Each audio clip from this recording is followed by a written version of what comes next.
Hello, good morning and welcome back to On The Hook.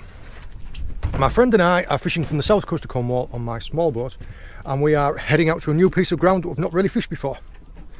We don't know exactly what to expect, we're just going to try and take it as it comes. Possibly a bit of drift fishing over some banks, some low fishing on some reefs, might put the anchor down, we don't know. We'll just see what the conditions are like when we get there and hopefully find a few fish. I'll explain it as we do it, wish us luck. See you in a bit.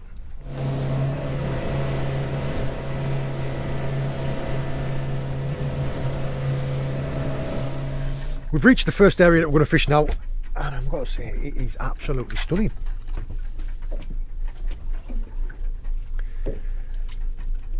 We need to figure out what the tide's doing, what the drift's like, how strong it is. So the first thing we're going to do is a little bit of lure fishing over a reef. Just soft plastic lures and maybe some jigs. Pollock, bass, wrasse, anything like that. Happy to catch a fish.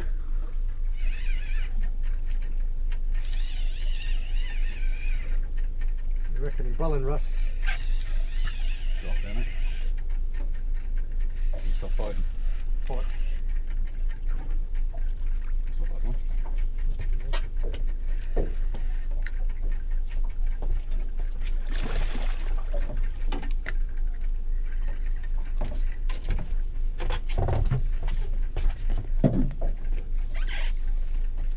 Looking straight into the sun.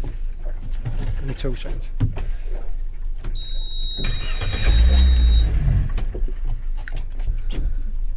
There you go.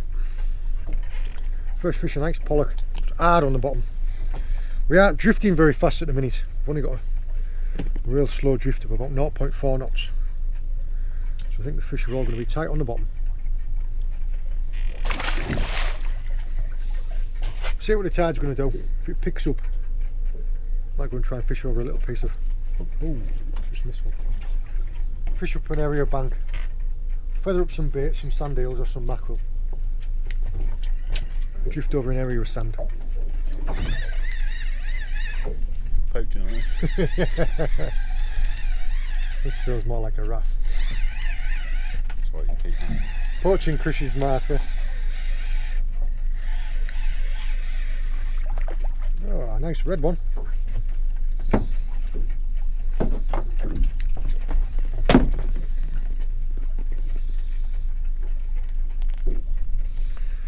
See there, the lure in the front of its mouth.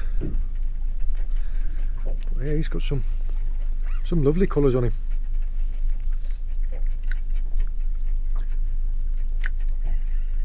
Cracking looking fish, aren't they?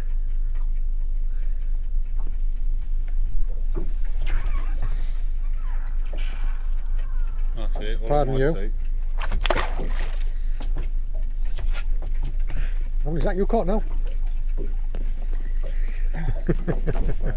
I'm only bringing this up because last time I brought you out, you absolutely thrashed me, didn't you? Just a bit of healthy competition. The area of reef that we're drifting over is very up and down. We're in about 23 to 25 metres of water in a minute. But we're trying to drift over it. It's better to have a drift of like a knot and a half. At the moment we've got about half a knot. So as the tide starts to pick up, it should start to fish better. Hopefully. Yeah, look. There it is. Alright.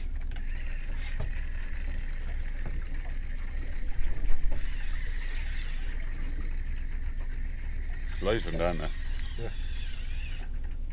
They must be really little, they're not taking this big at all. No, mine's as big as yours. That's what she said. We are small. Yeah. Welcome. Look at Sander. Like we're saying there, we could tell they were little fish, so we're just snapping at the tail of the lure. A bigger fish just swallows it. Yep. Can only catch what's there.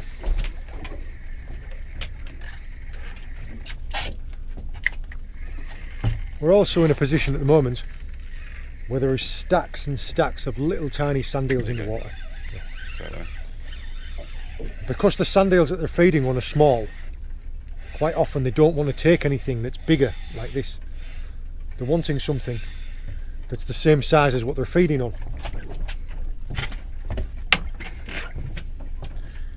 Like that. Yep. It's like they're saying match the hatch. If you can present to them something that looks like what they're feeding on, they're more likely to take it. Try a little bit of fishing on the sand. You calling sand eels?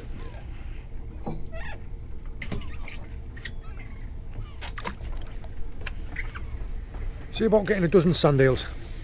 I'm sorry, I keep switching the boat round so that the sun's not facing the camera and it just keeps spinning back round again. It's just going to be one of those days. But yeah, we have a couple of baits. Just a long trace, a little hook and a slither of sand eel. Just trundling along the bottom to see what we can find. Hopefully we were looking for flatfish, but we are going to get a bycatch of dogfish today. It doesn't look very flat. It appears like the first one has arrived. Now the fish that we're targeting, they live tight, flat on the seabed. So our baits have got to be presented right on the seabed. Unfortunately, they live in the same place as these dogfish, and dogfish just eat everything.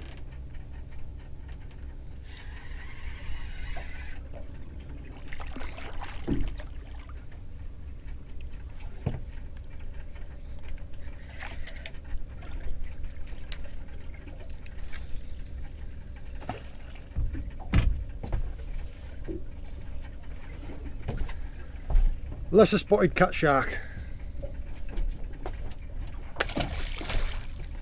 Not what we're after. The fishing on a drift, I'd say it's just been slow. We've had probably over a dozen dogfish, and then just as we've come over one little piece, we've just had a couple of nice fish now. Drifted over an area of probably 500 or 600 yards and just had dogfish, dogfish, dogfish. And then as soon as we come to this one little bank, Chris has had a very nice whiting. That was a good fillet size whiting. And I've just had probably one of the biggest grey gurnards I've ever seen. That is a grey gurnard of over a pound. Yeah, they don't usually grow much bigger than that, so I'm really surprised at that. That one little piece seemed to be where all the fish were. So we're going to go around and try that again. Just gone back up on the other side of that bank. I'm thinking bass. Yeah, I think it is.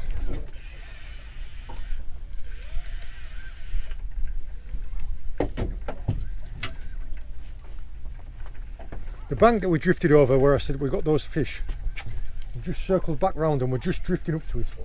It's about 100 odd yards down there and we're drifting up the bank.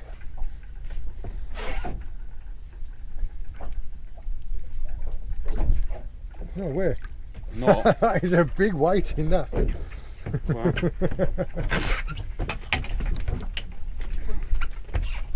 That's not bass. It's not a bad white in there.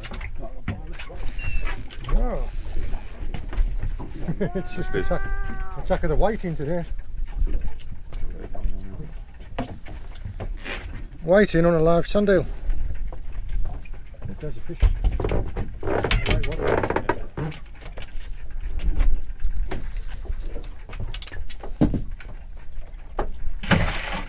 Another nice size whiting. Now these weren't the target species, but they are good for a fry. They've got really sharp teeth though, so you need to be careful about putting your fingers in their mouth. But yeah, that's a nice size fish that. A nice size whiting. We are just approaching slack water. So what we've done is we've run out to a wreck.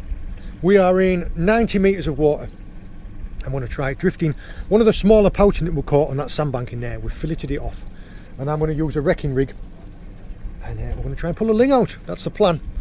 Whether or not it works is another matter, but yeah, it's good to have a plan. This is what I'm going to be using.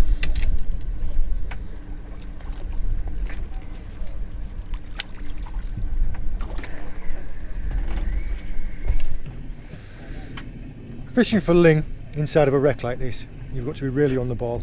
The bites that they give you are going to be good bites.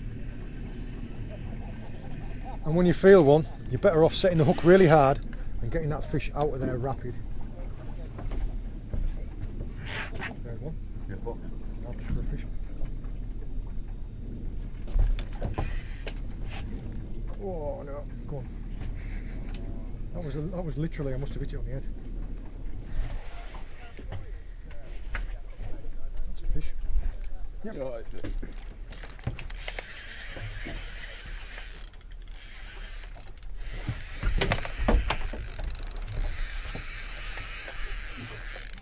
I've been chasing that for a while.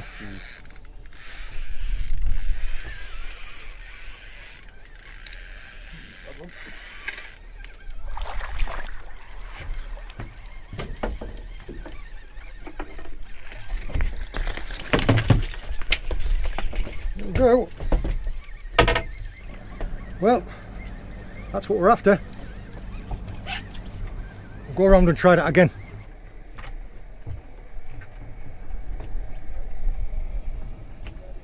There's a bite. That's a good fish, isn't it? Oh, yes. Oh, that's the one. better one. That's the one. Go on.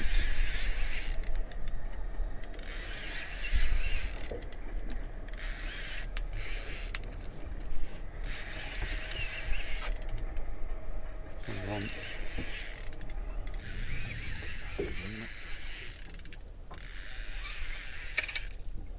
Oh, That's why. you lassoed it. Lassoed it. Don't call your cable or nothing. Yeah. That's why we thought it was a big one. There you go. We're sharing this wreck currently with a dive boat. They're waiting for slack water, they're waiting for another half an hour before they get in the water.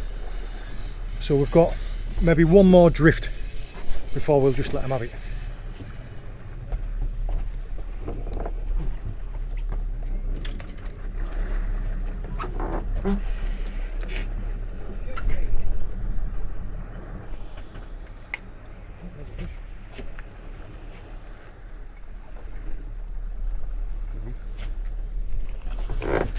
Getting on out. Can't knock it.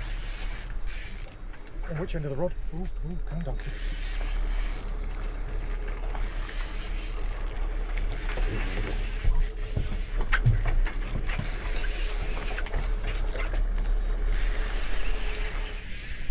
One of the only problems about fishing in 90 metres of water, isn't it? Oh, nice. It's a long way up.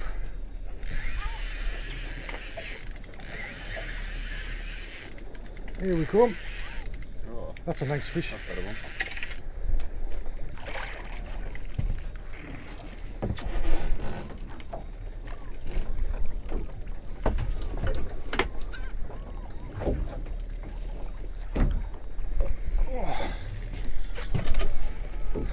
Perfect size. There's the hook and a bait right in the corner of his mouth. You need to be careful with ling because they have got very sharp teeth. I don't know how well you can see it, but they're absolutely full of teeth in there. That is, in my opinion, the perfect size to take. Because they aren't quite big enough to be full of worms, but you still get a good feed on them.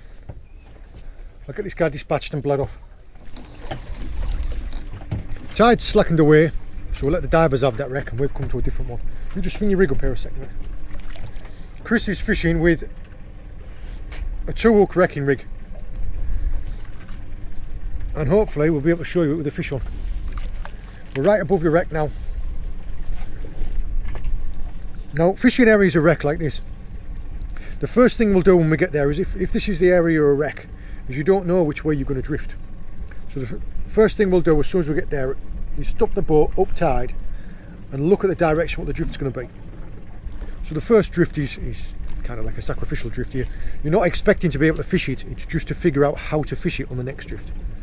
When you know which direction you're going to go, steam round, drift it again. We are in 82 metres of water and we are drifting at 0.3 knots. So what I'm going to do actually is, because his bait's drifting away there, I'm going to give the boat a kick astern.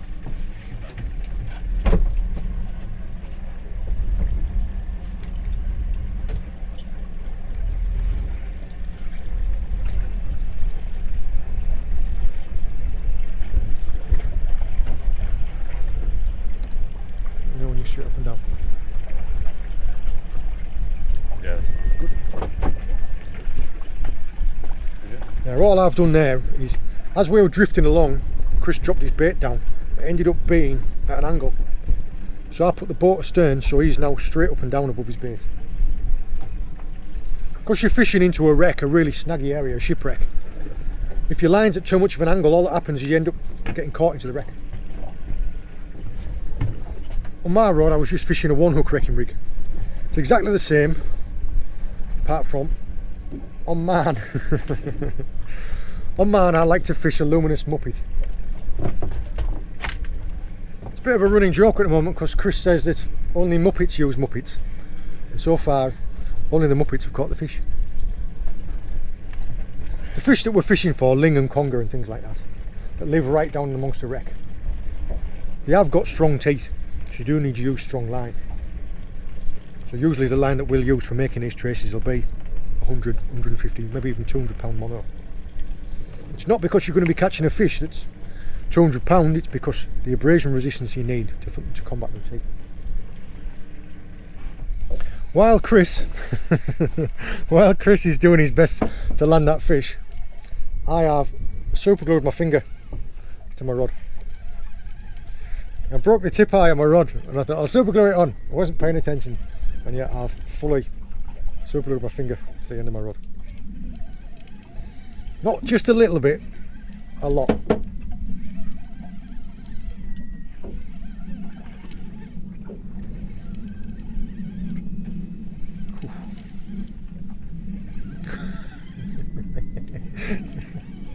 What a nugget. What's the sound about muppets?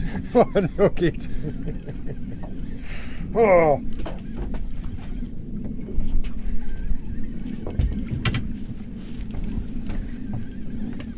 A good addition to any fisherman's tackle box. Super glue. I'll give that a proper fix when I get home, but it'll work for today. Tell me what, you're milking this, mate. I don't even think it's on anymore. You want this in low speed of you? Oh, it's a jumbo pout. Taking a 10-0. This fish is a pouting. Quite a big one. It's a member of the cod family. Same as a ling. The ling's also a member of the cod family. You can see because it's got a little, well, I can show you. It's got a little bib of a beard on the bottom of its chin there.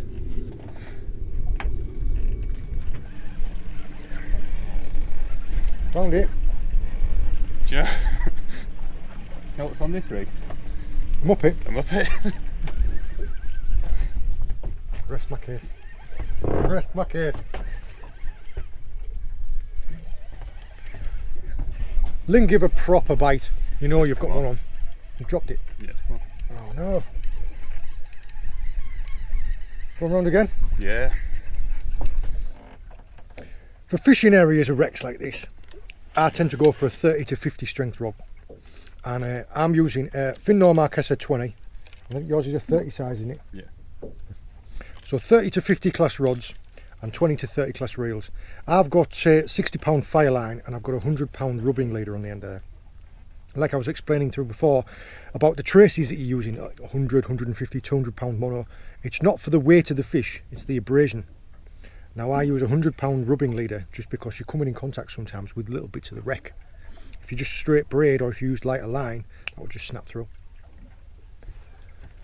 We are sat bang on top of a wreck, right on slack tide. We aren't moving, and I don't think the fish are doing anything. We'll have a run back inside and have a try on the sand.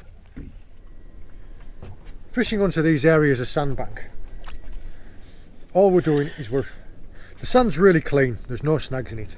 You've just got the occasional sandbank, and usually the fish are holding up on the down tide side of the bank. So if you've got a bank that rises up like that and the tide's running this way, the tide will run over and the fish will be down on this side of it. So what we're doing is we're presenting baits, in our case, little strips of sandale on 1/0 and 2/0 hooks, and this is, say, probably 3 feet of 20 pound fluoro, and I'm using, I think that's a 3 ounce lead.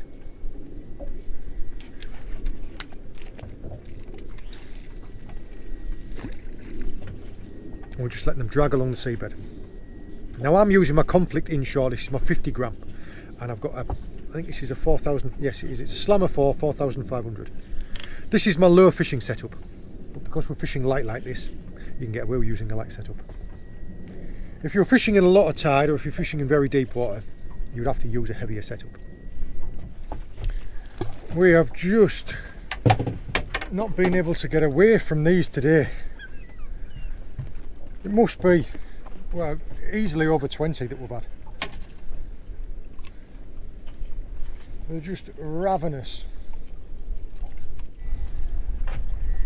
That's enough for me. I've had enough dogfish for one day. Chris is going to continue fishing it out to try and pull out a better fish. If we catch another one, if it's worth showing, I'll put it in.